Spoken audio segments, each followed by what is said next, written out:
Ya, kembali bersama The Headlines. Tadi kita bicara soal mengubah aturan dan mengubah lapangan main, Bang Don. Karena punya kekuasaan otomatis. Itu sebetulnya kekhawatiran kita semua. Sebagai wartawan juga kita khawatir, walaupun menjadi berita yang menarik.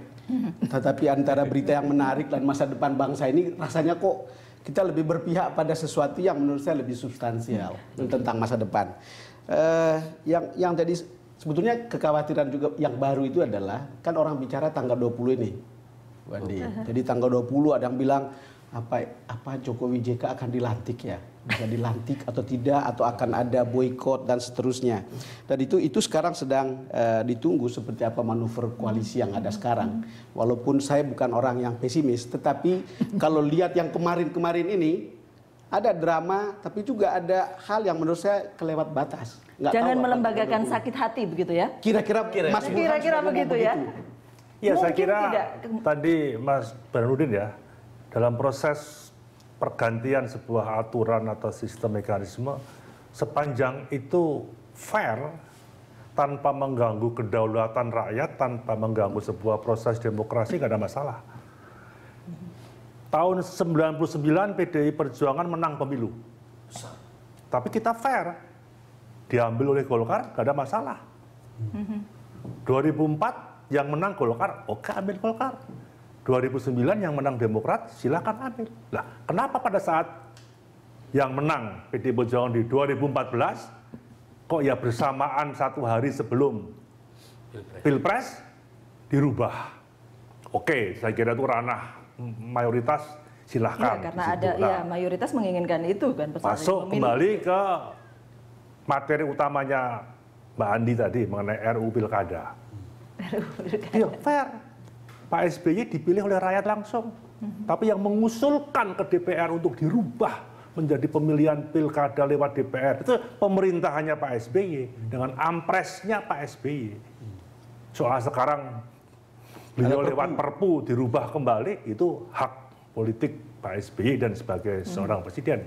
Itu kita mengapresiasi, tapi proses ini harus clear.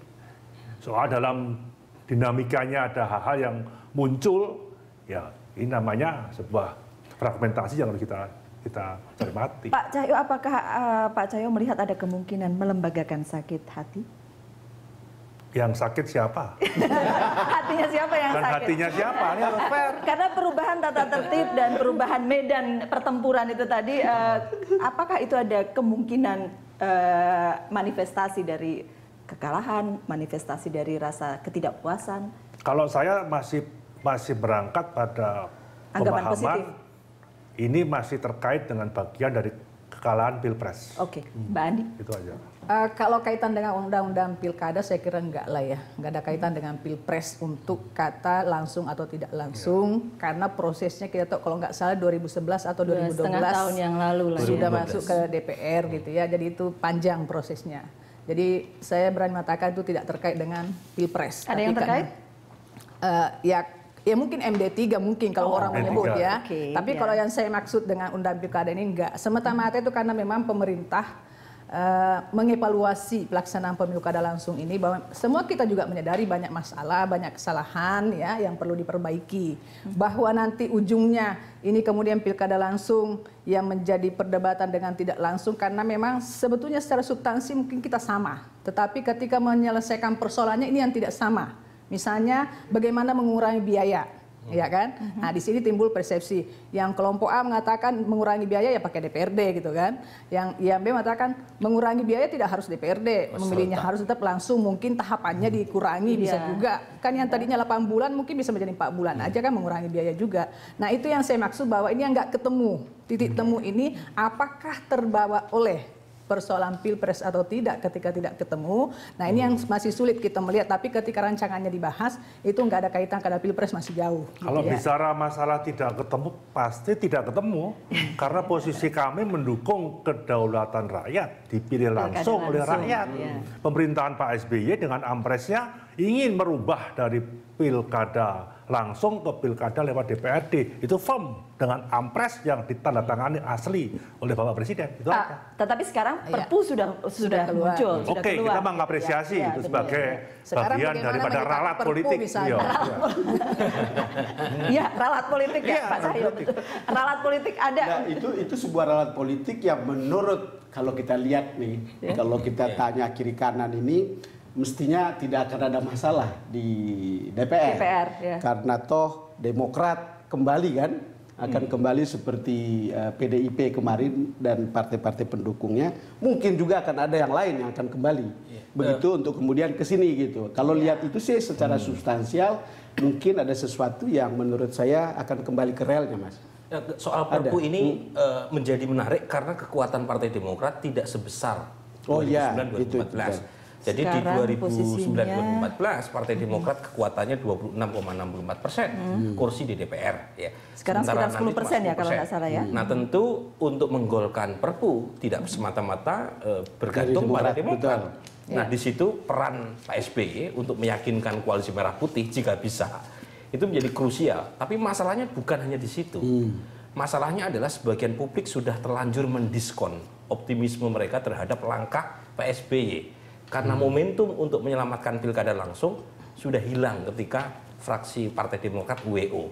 Tetapi istilah ralat politik tadi menarik juga. Kan belum selesai gitu ya. Kita lihat nanti di bulan Januari. Masih harus dibahas di paripurna DPR. Mbak Nunung, yang menarik adalah posisi Partai Demokrat sekarang.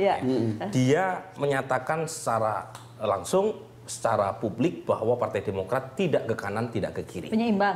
Penyeimbang gitu ya. Buat saya ini satu bentuk ekspresi politik untuk tetap punya peran 5 tahun ke depan. Tapi itu kan boleh saja, Mas. Boleh saja. Kalau misalnya masuk ke gengnya, ke kubunya Pak Cahyo, suara Partai Demokrat hilang di situ. Ya. Jadi tidak terlalu kelihatan karena cuma 10%. Masuk ke kubunya Prabowo ada 2 partai, Gerindra dengan Golkar yang suaranya di atas Partai Demokrat.